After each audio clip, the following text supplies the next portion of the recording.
You're listening to Farang Stories, Hungry Nights in Pattaya. Episode 4, The Pattaya Gentlemen's Club.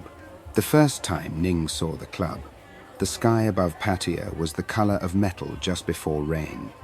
She had followed Fon's directions from the main road, through a narrow alley that smelled of fish sauce and petrol, until she reached a low concrete building with no windows worth looking through. The sign above the door said Gentleman's Lounge, though even at a glance the word felt like a joke told too often.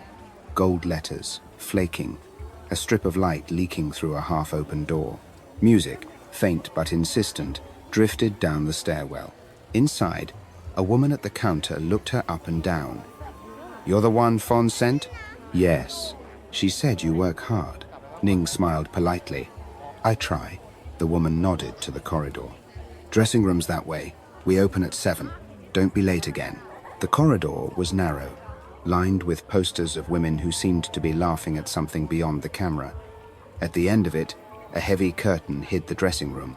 Behind it, heat, perfume, the buzz of hair dryers, the sound of zips and laughter. That first evening stayed with her for years. She had expected glamour, maybe even excitement. What she found instead was routine. Women sitting on plastic chairs painting their faces into versions of themselves that men might pay to meet. The air tasted of talc and cheap deodorant. Someone's pop song played from a phone speaker too fast for the mood. On the wall hung a row of dresses in shades of red, black, and pale gold, each cut tight, each short enough to promise without saying. Fon had warned her, gently, that this was not like the laundry or the bar. Here, the costume did most of the talking. Ning chose a deep burgundy dress, satin that caught the light and changed color with her breath. It clung when she pulled it over her head. The fabric was cool against her skin, then suddenly warm. She had never worn anything that fit like that, or that revealed so much. The hem stopped mid-thigh, and when she bent even slightly, it whispered against the tops of her stockings. She had never worn stockings either. The elastic bit gently into her skin, a reminder that this world had its own small disciplines. In the mirror, she hardly recognized herself. The reflection looked older, not in years, but in knowledge. Her mother's pendant still hung at her throat, a small defiance of softness amid the hard shine of the outfit. It was a costume, yes, but also a kind of armor. Once it was on, she felt invisible in plain sight, a version of herself that could listen to men's confessions without absorbing them. The first night she wore it, she told herself it was just fabric, that she could take it off and return to being the same person underneath. Later, when someone else unzipped it for her, a man, a foreigner, gentle in his own uncertain way, she realized the mistake. Clothes can be armor, but armor removed too easily leaves skin unprepared. She learned, from that moment on, to choose carefully when she was seen. The club itself occupied the middle floor, between a shuttered massage shop and a karaoke bar that never found enough customers. Inside, light pooled in corners and glinted off bottles. The walls were painted a shade of brown that made everything look tired. Smoke coiled through the air like memory. Customers came from every corner of the world. Oilmen, contractors, weekend tourists, men who had been coming for years and no longer remembered why. They spoke of homes that did not feel like home, of wives who had stopped listening, of the ache of being unimportant. Ning poured their drinks, lit their cigarettes, and learned the art of quiet company. She moved through the room like water, smoothing edges, keeping the surface calm. She knew when to laugh, when to lean in, when to drift away before a sentence turned crude. Most of the men were harmless, a few were not. She learned to spot the difference before their eyes finished the first drink. Dao worked the corner booth, tall, with laughter that could cut glass. Marley preferred the bar, where she wrote poems on napkins between customers. Pim, small and fierce, collected regulars like debts and kept track of them as if running a business. Together they made the nights bearable. Between shifts they shared Somtam from a plastic bowl on the dressing room floor, eating with their fingers, trading gossip, and laughing at the absurdity of it all. The fan rattled overhead, scattering powder from the dressing tables. Dao, Marley said once. If we win the lottery, what do you buy first? Noise, Dao replied. Loud enough to drown my boss. They all laughed. And you, Ning? She thought about it.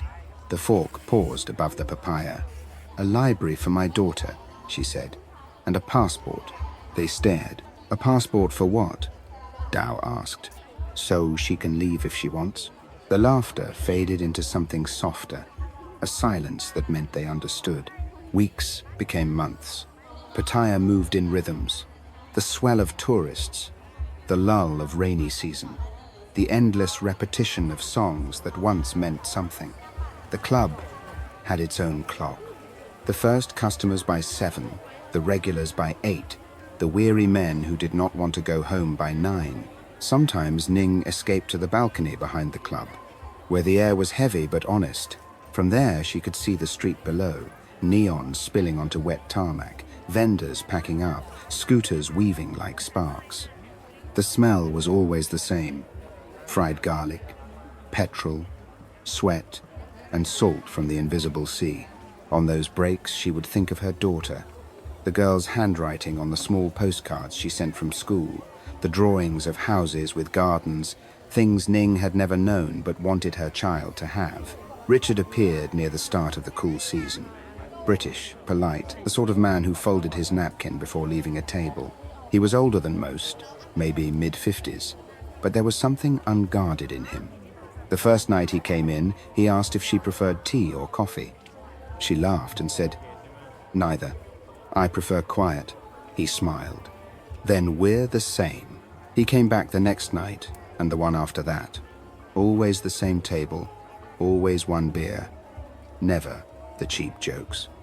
He told her he had lost his wife 2 years earlier, and sold his share of a company because the noise of it had grown unbearable. He liked the way Pattaya never slept, said it helped him feel less alone. For Ning, he was a kind of rest. With him, she did not have to perform. They talked about books, about her daughter's English homework, about the small kindnesses people forget to count. He lent her a novel once, a thin paperback with a beach on the cover. When she returned it, she said she liked the ending. Everyone leaves, but nobody forgets. That's all any of us do, he said. She did not expect anything more, and for a while that was enough. Then came the night he did not arrive. No message, no word. The next day the staff whispered that he had gone back to England. Something about his company, maybe his health. She did not cry. She had learned better. But she noticed the space he had left, a silence shaped exactly like his chair. The weeks that followed grew heavy. Tourism slowed. The riots in Bangkok filled the news.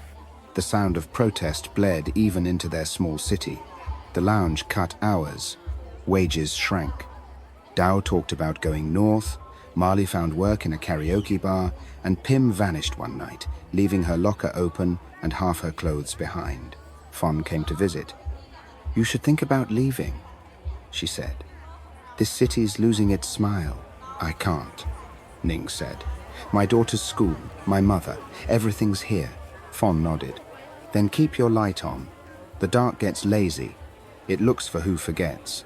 The storm came without warning. Afternoon heat dissolved into clouds, and by evening the rain hammered sideways against the walls. The club was almost empty. The DJ had gone home. Only 2 customers sat drinking in silence. Thunder rolled through the building.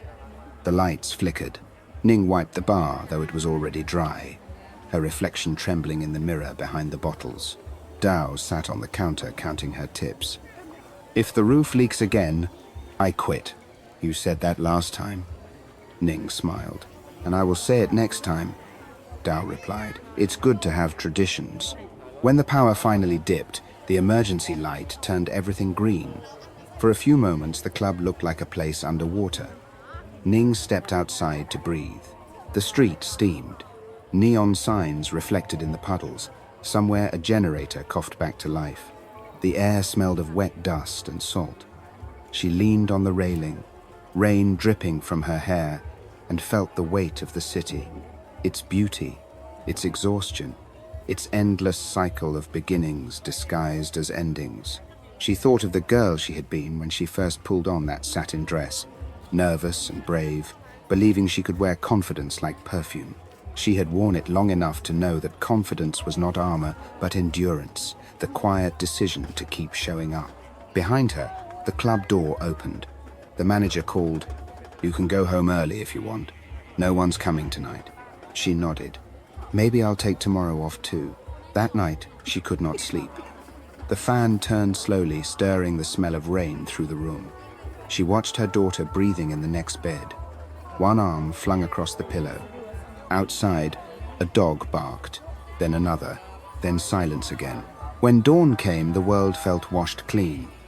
She made coffee and stood by the window. Down in the street, the vendors were already setting up. She thought of Fon's words, of the tired faces at the club, of the girl she had told to go home that night months ago. It was time. She packed her few things: the pendant, her daughter's books, the photograph from the mission. She folded the satin dress one last time and placed it carefully at the bottom of the bag. Not a rejection, but a farewell. When her daughter woke, Ning smiled. "Come on, we're going to visit somewhere." "Where?" A place where the morning's the best part." They walked out into the light, past the dripping awnings and the smell of fried rice. Pattaya was waking up. Scooters, vendors, laughter from somewhere unseen. Ning felt the sun on her arms and realized she had not felt it properly in years. The road to the bus station shimmered with puddles, and every reflection looked like a doorway. She did not know what waited beyond, only that she was done living in borrowed nights. As the bus pulled away, she looked back once. The club sign flickered faintly in the distance, a tired gold glow against the morning sky. Then she faced forward, watching the sea flash between buildings, and whispered, "Keep your light." You've been listening to Farang Stories. If you'd like more tales from Pattaya, Bangkok and beyond, subscribe and share this episode.